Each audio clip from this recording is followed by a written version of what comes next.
Tā kā, laikam daudzi zina, tad mūsu kultūra ir apvienota vienā zem Višķu kultūras centra.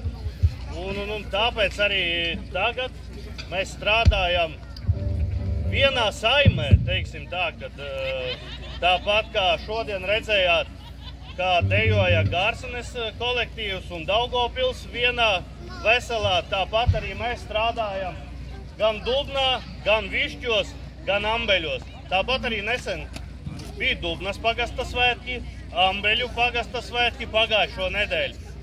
Un šonedēļ mēs noslēdzam to maratonu tieši Višķos.